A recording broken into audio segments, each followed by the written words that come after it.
Good morning. Good morning, I'm sorry. We'll let the others arrive. They're on a card when they get here. But we're going to start. And what I propose to do is go through now until lunchtime. It's not 1:30, don't worry.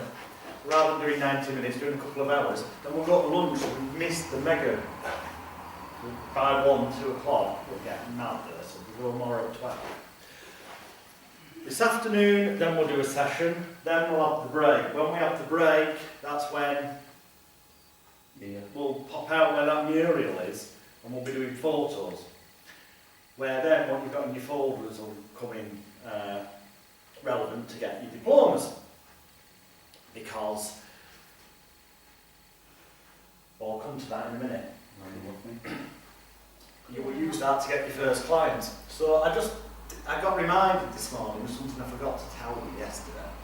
When I was going on about getting them to tell you what colour it is, what shape it is, what it feels like, and all that kind of stuff, I forgot to mention that anything that's got an emotion, which anything does, because emotions are thoughts and vice versa, it's always wise to ask them, before you get them to pull the bloody thing out, if this was moving, and if it's, say, somebody who suffered panic attacks or phobic reaction or whatever, the chances are they'll say that they get like butterfly feeling in the stomach or something. It'll be different for everyone, but nonetheless they'll say they get a feeling somewhere. And that's how they describe it. Mm-hmm. So the moment they do, you ask them, if you knew this object was moving, is it moving side to side, jumping up and down, back and forth, spinning round or what? Invariably with panic attacks, one example, but use your common sense, they'll say it's spinning in one direction or something. So once you've gone through this, getting it out, and getting them to change the colour and the shape and what we did yesterday, tell them when they put it back in and seal it up, they've got to set it spinning or moving, whatever feels right for them, in a different direction. The direction that they know means this will be and continue to be successful for them. So you're also, as well as the shape, the colour, the texture and all that, you're getting to change the direction. Because logically, therefore, if the direction's different, the feeling will be different. If the feeling's different, that'll act as a reminder to them that something has changed, and if it's changed in the context of them having come and spent money, well, the logical thing is that means that they won't react the way they did previously, which means that cured, for want of a better word, because you're not allowed to use the word cured. Yeah, so I forgot to mention that one little point. It's a very important one, so sorry about that. Right. Other little bits, because we're very, very near to getting into the techniques, as it were. But, well, we've covered techniques, but what I mean is the so-called hypnosis. But a couple of other bits worth doing. In NLP, they have a thing they call it VACOG. Alright, we'll be speaking for 1 minute. Oh, looking very smart. So we didn't have a number to phone you guys, so sorry. That's alright, no worries. So yeah, VACOG, which stands for Visual, Auditory, Kinesthetic, Olfactory, Gustatory. In other words, what you see, hear, feel, smell and taste. Sensory representational system. The winky wanky title we give it. And the idea is that you're in conventional training, you're supposed to, oh, I like the fact it's got a purple lining. Thank you. That's even better. That's really nice, yeah. Too bad that's really No, but it's got a lovely nice purple lining on your cap. It's very nice.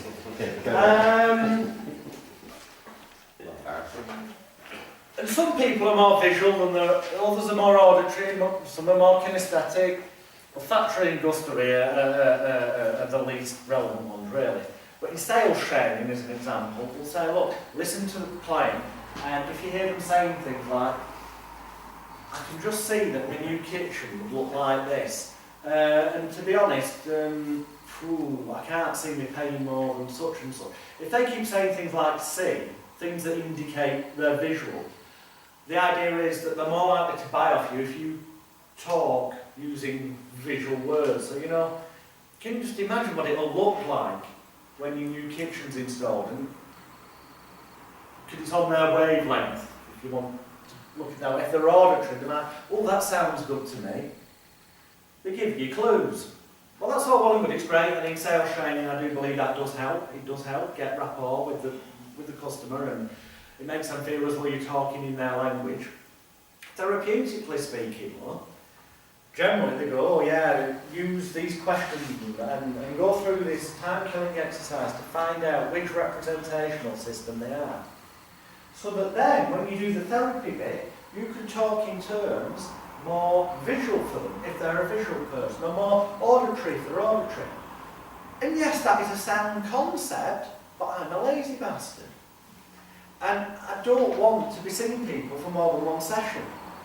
There's no need to. The only logical, sane reason to see somebody for more than one session, as far as I'm concerned, is perhaps for things like weight loss, but after you've hypnotised them and set the mind the right way, all you're really doing after that is the equivalent of Weight Watchers, holding the hand and giving them a kick up the arse each session, really.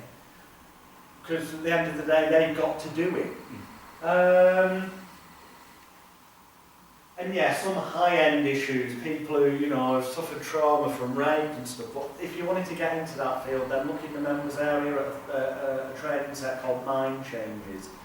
It's a training I did where the entire audience was made up of people that worked, they were trained counsellors, as in British Association of Counselling, they were psychotherapists, they were the respectable people with real genuine medical qualifications, okay? And all of them said they learned more, sounds big-headed, in the 2 days they were with me on that course than they'd learned from the previous training. So if you do want to deal with iron problems, look at that video set. Personally, my advice is, years ago I did do some helping people with iron problems, and it ends up fucking you up. When you take it on board and listening to the most horrible stuff.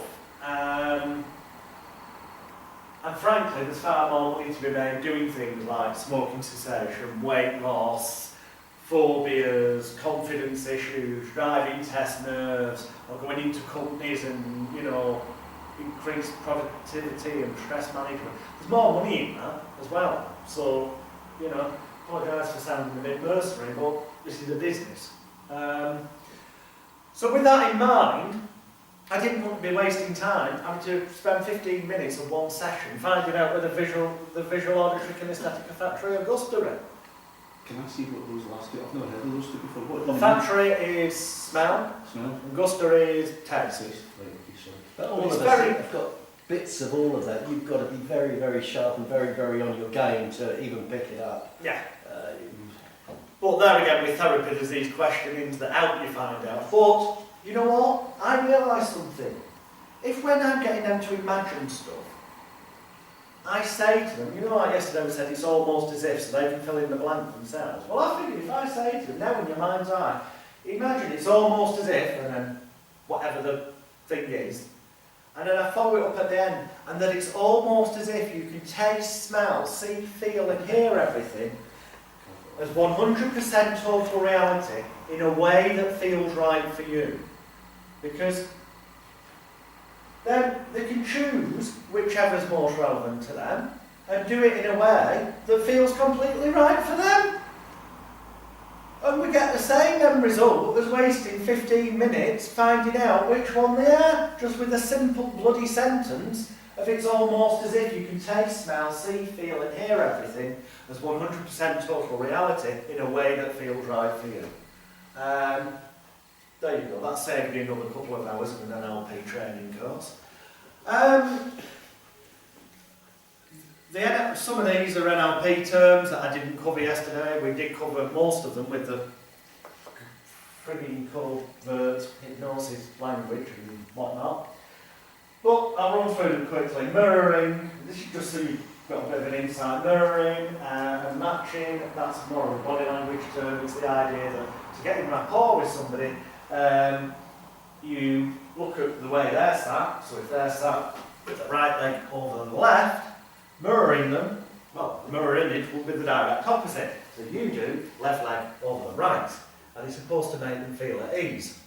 And then, after you've done this for a while, the concept is, that you could then pace things by you making them changing position before them. And the idea is that if you've got in tune and rapport, that they will then follow you. And obviously matching will be to match their body language precisely.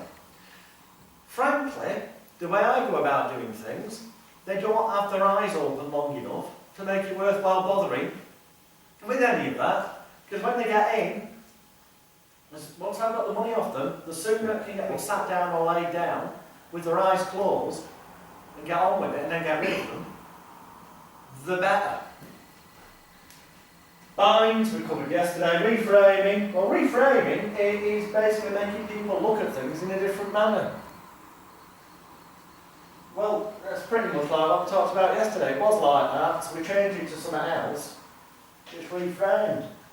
Future pacing. Always do this, but that's from the moment they're walking through the door. But this ties in with disassociation, because the moment they're walking through the door, I always talk to them as well from that very moment. In fact, I taught them from the moment they paid the deposit on the phone. From that moment, I act as though they're sorted. So it's always off. So what was it that bothered you in the past? Used to be an issue. It's always disassociated. And then we can also say, so, you know, a week or a month from now, this will be future pacing, a week or a month from now, how will you feel when you look back and go, oh, for the past couple of months I've not smoked? How good will that make you feel? That's an example of future pacing. But don't make it even easier for you.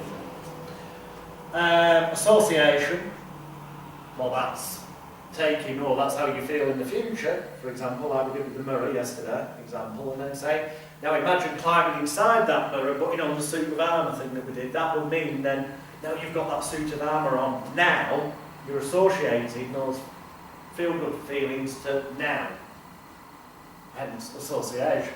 We covered deletions, distortions, generalisations. We covered modalities, which is basically a fancy word for different sections thereof.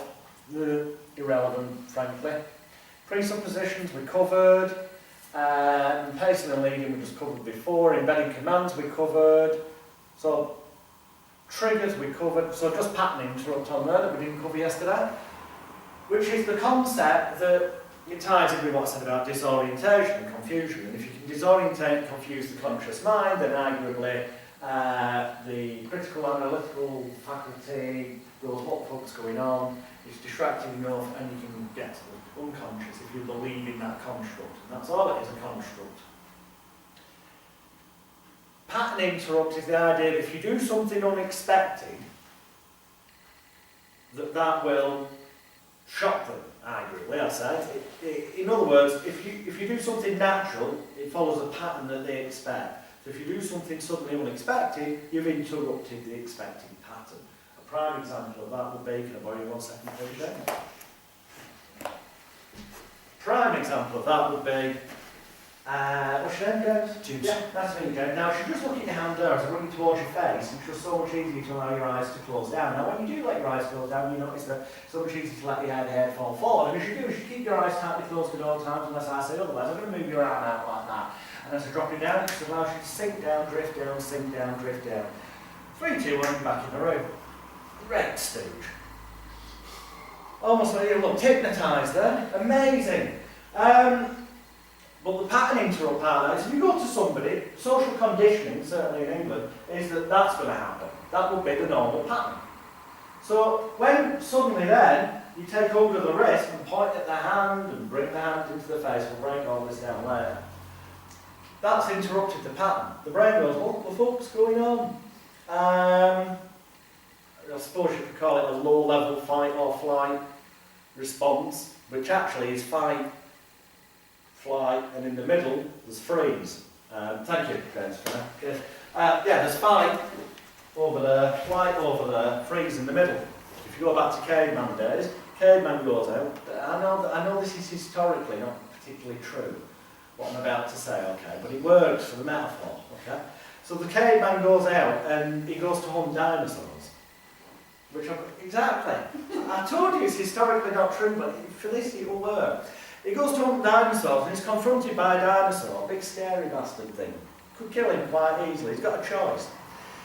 He either stays and fights in an attempt to kill the dinosaur to take food on, or runs like fuck to get away when it starts going for him, to escape and live another day, flight.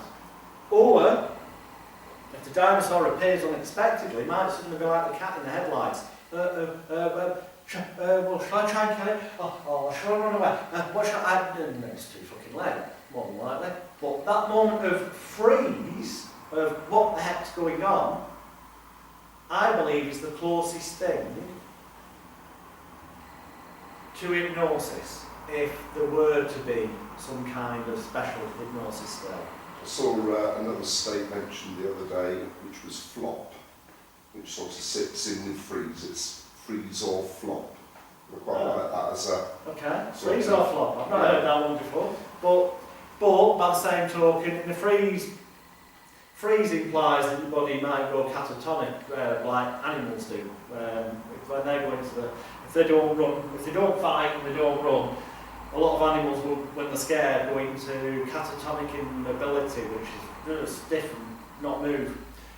But yeah, I mean, I do believe that in stage hypnosis, sure, people who genuinely believe they're hypnotised, who delude themselves, who convince themselves, part of the reason they end up all floppy, aside from the fact that, yes, that's what they expect it to look like, so they fulfil that expectation, because that's what they've seen on TV or at shows they've been to. And also because, frankly, we've told them how to react at the start of the show, is possibly, potentially, that they go into the freeze element. But again, it's not really that important in therapy. I'm just mentioning it. We covered that yesterday, embedded commands, so obviously relevant. Okay, relevant bits before we actually tell you what you do in a therapy session, or rather what I do. And then you can choose whether you want to do it that way or not, because obviously yesterday we covered various different techniques that you could use for therapy. What I do, I don't call hypnotherapy, I call it complete mind therapy. And the reason for that is this. Complete mind therapy. Tells them it's therapy, yes. It tells them it's using the mind, yes. The word complete implies there's nothing missing, that it's better than other things. So it's a suggestion in itself the moment they see it. Now obviously some people out there might be looking for a hypnotherapist. They might have it in their head that that's what they want. So it does mention hypnotherapy afterwards, but it says that complete mind therapy is a unique and powerful combination of the most effective elements of conventional hypnotherapy, creative visualization, NLP, and any other rinky-wanky titles you want to book that aren't trademarked. There's tons of them. So that then they could still buy into, but this must be better than normal hypnotherapy because it's complete and it's got more in it. So the suggestions, like we talked about yesterday, from that very moment of them seeing your adverts, are there, that it's going to work for them. I advertise myself as Dr. Jonathan Royal, therapeutically speaking. There's nothing on my website to imply that I'm a medical doctor, because to give people that impression is fraud, a criminal offence. So, you know, be aware of that. Well, the doctor, I have a totally non-accredited, in the slightest, psychology degree that I paid a couple of grand for years ago. Then found out the place was a diploma mill and I could have bought an equally worthless one for about $50. So I got shafted basically. However, I also have, which is legally okay to use, a religious, non-accredited, honorary degree from the Universal Life Church in America. Now, if you go on Google, should you choose to, I'm not saying to everyone makes their own decisions, but if you go on Google and type in Universal Life Church, you can become an ordained reverend, legally, free of charge, instantly online. And then for a small cost of about $30, thereabouts, you can get sent a physical parchment certificate rather than printing out the electronic one that you get for free. Once you're a member of the Universal Life Church, an ordained reverend, therefore legally able to perform all religious ceremonies with the exception of circumcisions, it clearly says that, all religious ceremonies except circumcisions in most states of America, but it's still legal to call yourself reverend anywhere because you are legally ordained by the Universal Life Church. You can then take a Doctor of Divinity course for a mere $47 and pass the exam. It's very easy to do, given that the exam paper comes with the answers. Well, you know what I mean, you've got the book to compare, piece of piss. Take you about half an hour to do, right? And then you will get awarded your Doctor of Divinity, honorary religious degree, which is bona fide, a genuine honorary religious degree, as long as you've already become a member of the Universal Life Church first. Thus affording you the ability to use the title Doctor, as long as you don't claim to have any medical qualifications, otherwise that would indeed be fraud, which is not good. And then, and I only mention this to make a point of what may seem obvious, just because people on the internet seem to think that I'm committing fraud, and they slag me off in this. That was the case. The number of people who reported me to trading standards and to the police over the years, and precisely nothing has ever come of it. On one occasion I did get a visit from the police to tell me that some nut job wouldn't leave them alone and kept making these complaints, and they thought I should be aware of it. And they said, we can see there's an argument that you might be misleading people, but we've looked at your website and there's nothing to give the impression that you're claiming any medical qualifications, so there's nothing we can do. But just be aware, it's something to be aware of. Stay within the law is the point. And yes, deep down, my intention is to non-verbally, so I'm not saying I've got any medical qualifications, because I haven't, but I want people to attach to me, in their own minds, that same level of prestige and credibility and perception as the Doctor. Hence, when they come to the consulting room, big chunky frames. Hence, the bookshelf with all the books on. None of which I've ever read, you know what I mean? I don't think it's misleading though, because at the end of the day, what you're doing is setting a mentality. As soon as they come in, they've got that confidence in you. So again, it's increasing the probability of good therapy. So were anyone ever to try and take me to court over it, my entire defence would be, well, I'm entitled to a defence in law. So prepare for a long few weeks in court as I go through my entire back catalogue of 200 training videos from the S-Course members area to fully explain why this is ethical and moral, because it's helping them and it works better. You know? And then the obligatory letters after the name. Medical people do, solicitors do, experts in their fields have letters after the name. Don't worry, you will have letters after your name, namely MAPHP, member of the Association of Professional Hypnotherapists and Psychotherapists, and MRIHP, member of the Royal Institute of Hypnotherapy and Psychotherapy, if you choose to use them. You'll also be able to, if you chose to use them, but things like DCMT, Diploma in Complete Mind Therapy. As you'll see, there's a few printed out for the purpose of us doing photographs later on, for getting the publicity with us, we'll talk about. But there are 18 different diplomas in the S-Course members area that you can choose to print out and put on whatever date you want. Obviously by that I mean whatever date is relevant to when you've studied that particular area of the boot camp. I'm not suggesting to you that you could put on a date several years ago to give the impression that you've had way more experience. Obviously I'm not suggesting that, although I wouldn't know if you did. Make of that what you will. It's all about perception, remember. So,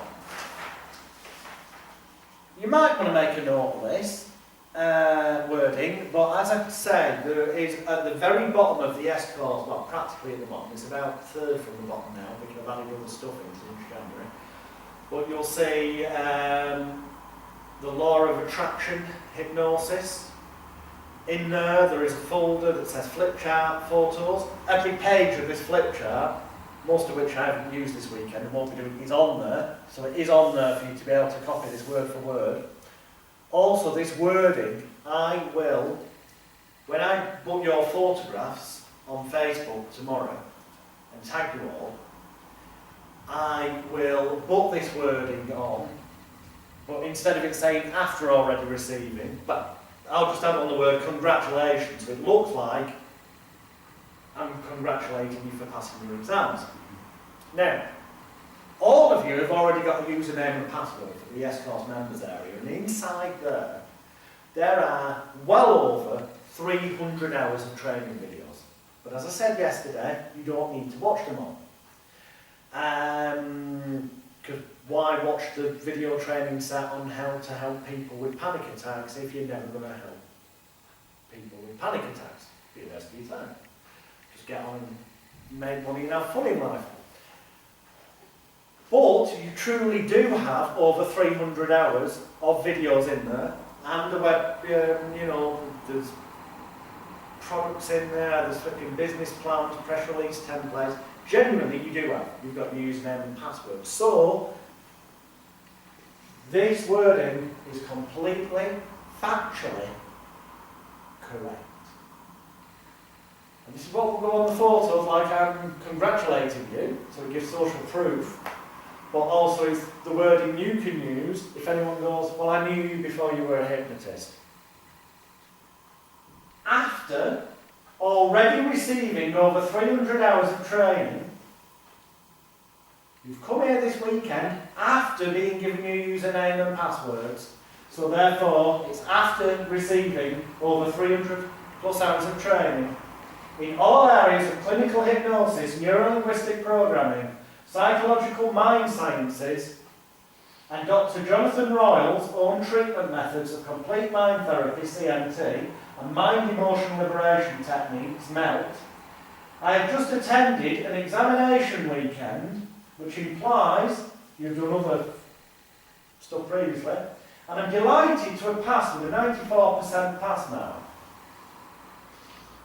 Or 96, but never 100. Don't look credible. Which is well above the norm. I'm now proud to have become a certified hypnotherapy, NLP, MELT and CMT practitioner with qualifications which are approved, endorsed and accredited by the Mindcare Organisation UK, the NLP Association UK and Personal Development Associates USA.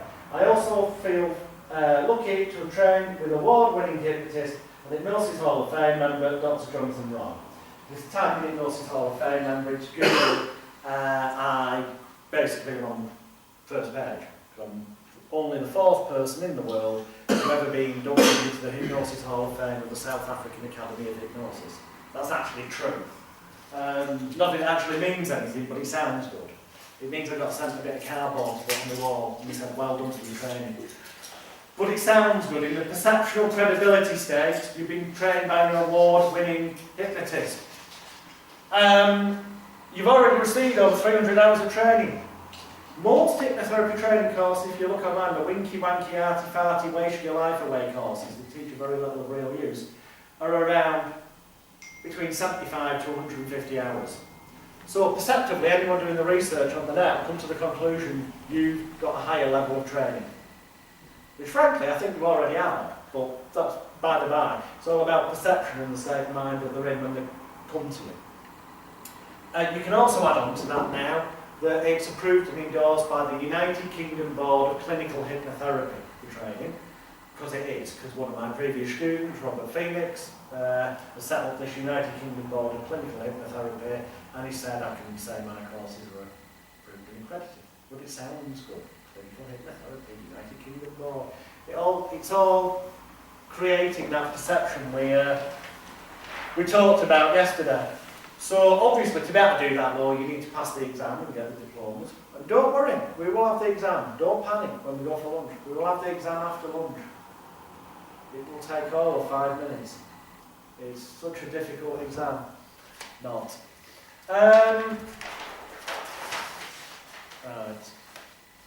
So, rather than terming myself a hypnotherapist, I prefer to call myself a hypnotic consultant. You'll choose to call yourself whatever you want. You might devise your own name to create your own niche. That's fine. I use hypnotic consultant because in the medical arena, a consultant is perceived to be more expert than a doctor. People can make of it what they want. We let them fill in the blanks for themselves.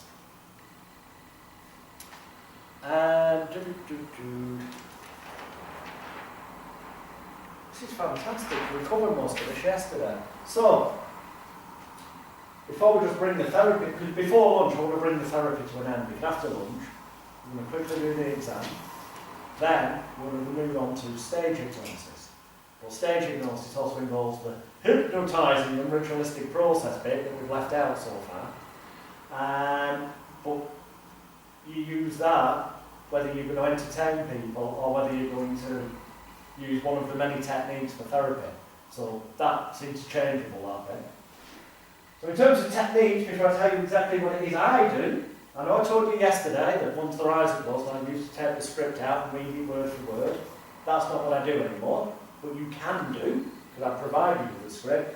But some other bits and bobs I'm going to share with you, purely from the point of view if you ever got asked onto a radio show or a television show or something like that, where you may not have an hour to spend with somebody backstage before you went on to be interviewed. What the format tends to be is you meet them briefly, you get to talk to the person, do what you normally do via a questionnaire before a normal session, in person with them, then go on air, they talk about the issue they've got, like being scared of spiders, for example, and then you go backstage, do your bit of therapy, but you might only be given 15 minutes or something, and then you go back on air, and they'll probably bring in a triantula type, and see, ideally for television, they want to then be seen holding it without going, what the fuck's going on type thing. Now, that can sound a bit daunting, and you may just choose not to do interviews like that when they arise, and that's fine. Or you may choose to do them, and if you do, there's a few insights that pretty much most all hypnosis trainers wouldn't tell you. Because either A, they don't know, because they haven't done the television stuff like I have, or they haven't advised the television people that I have, or they are probably deep down too scared to admit the truth of the matter, because it is a bit disappointing, some of it, and I tell you, which is this. 99.9.9.9.9% of the time recurring, in my experience, people who volunteer to go on a television show to have their phobia, fear or whatever dealt with, don't have a fucking problem in the first place, other than they're attention-seeking fucking idiot. No offence intended to any particular people who may have been on television with issues. Obviously you come in that 0.1% category, all of the people who are upset by it. The people who are not upset by it, you're in the 99.9.9.9% category. And more often than not, television researchers, when people apply to take part in these shows, go through the stuff and filter out the people who probably, there might be some people apply who've got genuine problems, but they tend to get filtered out, because you know what television researchers look for? People who are television, or in radio terms, radio friendly. They're making an entertainment format, even if it's a documentary. They ultimately want an end product to show their viewers. They don't want it to cock up and go wrong. It's in their vested interest to ensure that it works, so it looks good. Which means they will tend to find people who've already been on game shows before, or who've already been on reality television shows before, or who've already been featured in women's magazines or newspapers before with their true life story of how they're addicted to Quavers crisps and eat 40 bags a day. And I know that particular story is bullshit, because the person that was addicted to Quavers crisps eating 40 bags a day, as featured in every UK national newspaper in 1995, by the name of Nigel Brown, was another pseudonym for me. So So I can tell you with 100% certainty it's bullshit.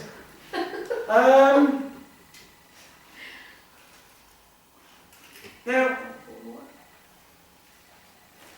they have a vested interest to make things look good, and they like them to look visual as well. It's obviously something that's extreme, like being able to show somebody who's shown a photograph of a spider, practically crying at that, and then later on them holding a tarantula. Is a visual. That's visual, that's good for telling. The fact of the matter is, just as with the stage hypnosis show, people basically volunteer, whether they do so consciously or at an unconscious, subconscious level. They know deep down that after the show, whatever they're made to do, they can walk away and say, oh, did I do that? He or she made me do it. In other words, it wasn't my fault. The context of you've hypnotised them and made them do things against their will, that's how it's perceived, means that all potential self-blame, shame, guilt and regret is removed from them after the event for having done ridiculous things. Now in a television environment, there is a massive peer group pressure. They're on there, they say they genuinely went out, they've got the perceived expert, they're on a TV show in front of millions. When they're asked if they're scared of spiders, they're going to ramp it up. They're going to act the part, naturally. Cry, cry, cry. In fact, they're going to cry worse than they've ever done. And when it comes to holding the tarantula bit, they're either going to be cured, or they're going to be in such a bind in a situation where they're on live TV shitting themselves anyway, and so disorientated and confused because they're not used to that environment. And again, they know deep down they're going to look a bit. It's not just a case of you'll look like it's gone wrong, because you structure everything as we covered yesterday. So if it doesn't work, it's their fault because they didn't use their powers of intelligence, imagination, and concentration effectively. They didn't take it seriously. So it's them that would look a tit on live television if it hasn't worked, and they've not done it right. So they're kind of really obliged to, have a result.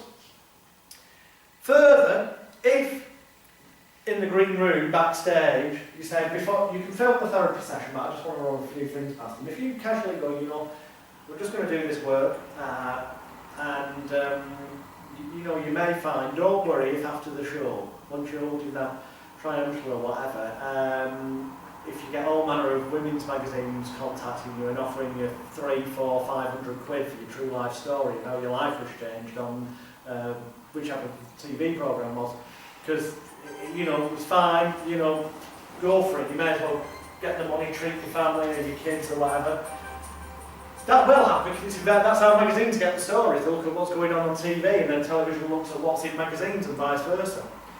But essentially also you've kind of pointed out to them that it's financially worth their while to make it look good. Yeah? It may sound cynical, but trust me, in my experience and opinion, the people who go on television shows are attention-seeking individuals. If they do have any problem, it's not actually the habit, addiction, fear or phobia they say they have. That's just the part they play in life to seek attention off other people because they don't feel loved, wanted, needed, appreciated, cared for, cherished or valued. But imagine how loved, wanted, needed, cared for, cherished, valued and all those other things, I've forgotten them now, the person's going to feel when they get the opportunity to be the centre of attention in front of millions of people on television. And if you can dangle a carrot to them that also they could make some money out of this with women's magazines afterwards, which further the centre of attention and money, seems like a bit of a cool motivation there. Pleasurable outcome there. And the painful thing, if they don't do it, they look like a complete dick on television. Because you make sure it's set up so that it's their fault if it doesn't work. Obviously, when the spider was brought out on television, you start panicking, you go, take it away, it's okay. Obviously, we only had 15 minutes backstage, and some people just aren't able to concentrate and relax enough in 15 minutes.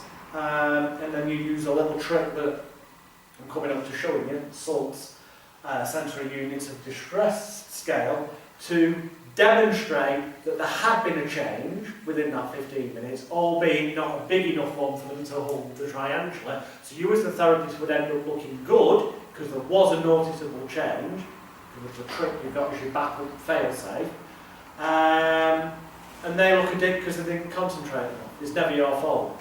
But in that scenario, it's highly unlikely that's ever going to happen because they didn't have the problem in the first place. They've been playing a part in life, and they can turn it off just like that if they've got something to benefit, which they have, being the centre of attention. Now,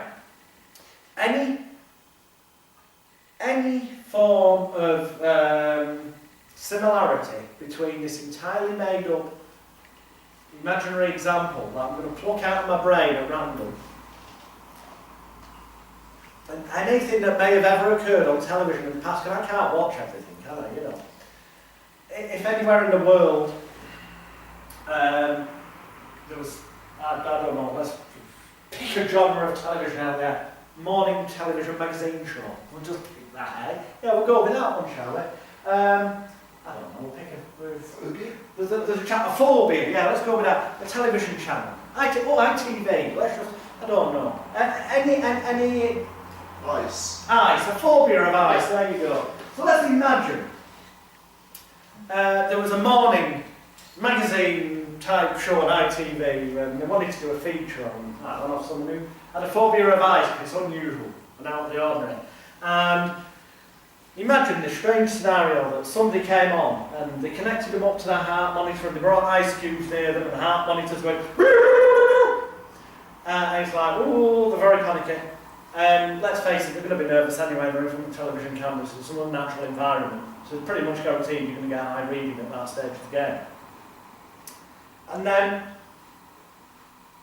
they're taken off, you go through your important seeming ritualistic process, perhaps pull it out, spin it round, change the colour, whatever technique it is you do. And then they're brought back on air, and they go and end up standing in like an ice igloo type thing.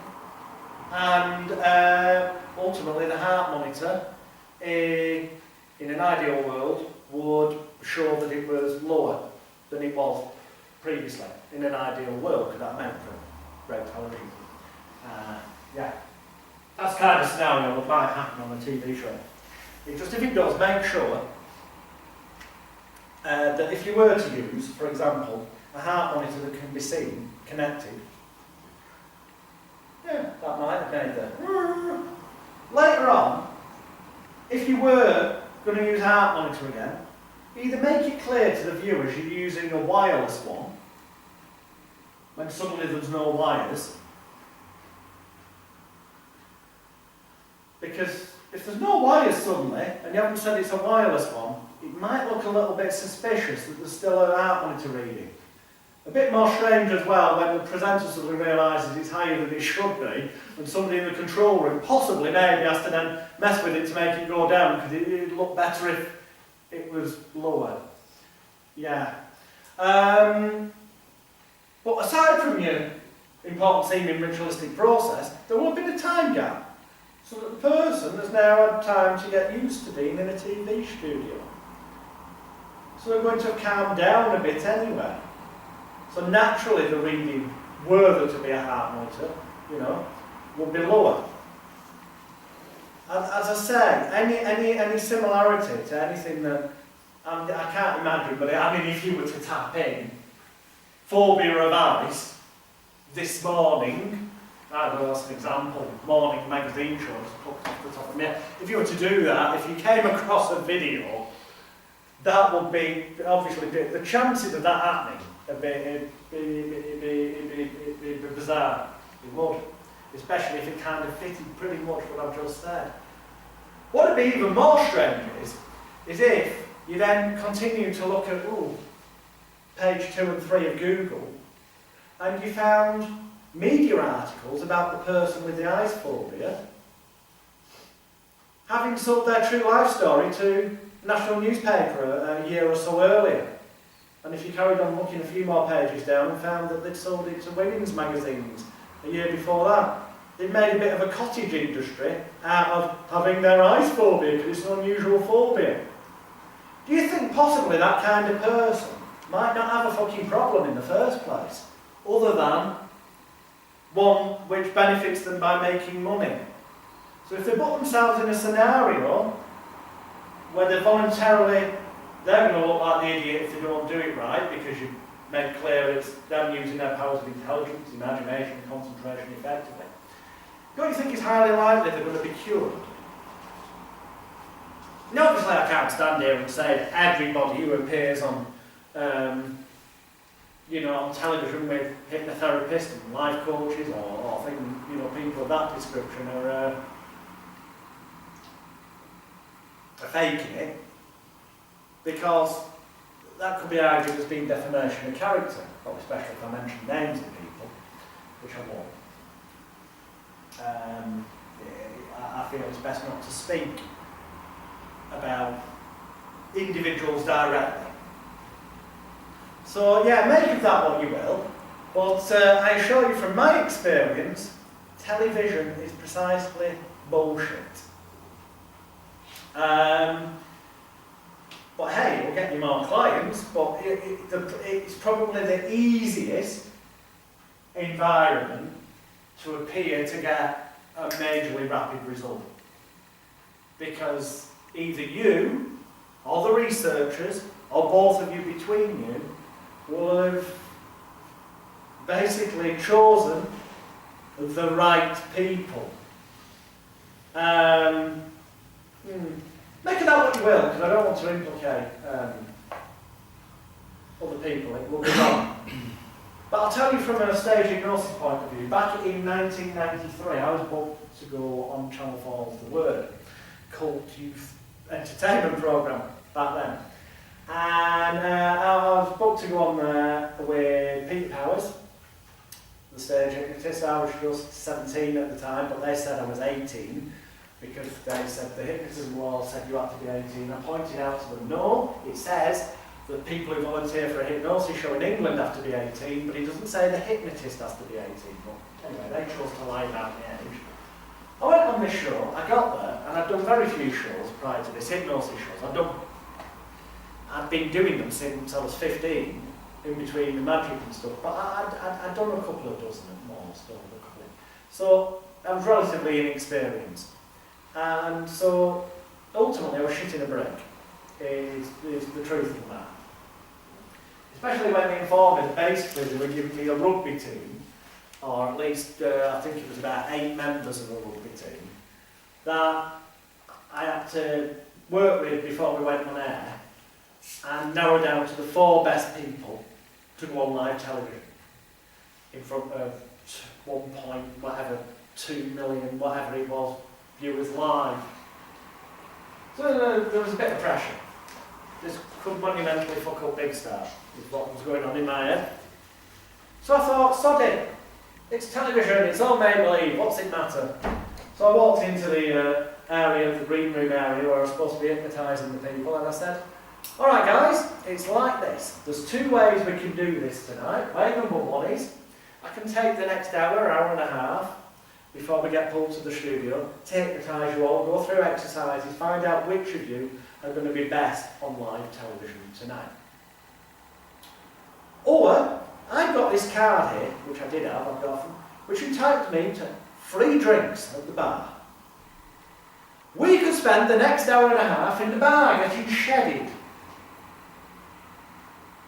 But that would require you guys to decide between yourself which 4 of you are going on television and making me look very good. Choice is up to you guys.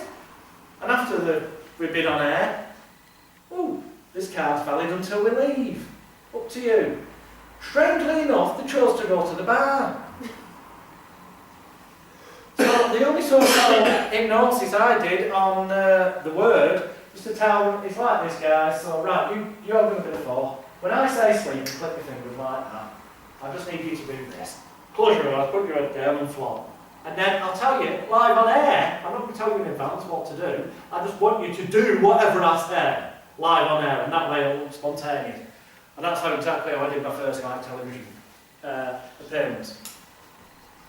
But in truth, if you've only got to look at the likes of You're Back in the Room, the recent hypnosis game show, and if you type in You're Back in the Room, Jonathan Royal, WordPress, then you'll get my blog up. I researched the contestants as a matter of interest, and I found pretty much that 9 out of 10 of them all had easily findable experience either as models, bit part actors, or amateur dramatics, or, you know. Well, everyone applied, and the TV researchers picked the people who are most likely to want to be the centre of attention. It truly is as easy as that. But then with a live stage hypnosis show, it's pretty much the same, because you ask for volunteers, and they either volunteer or they don't. Yes, you might get an occasion where people don't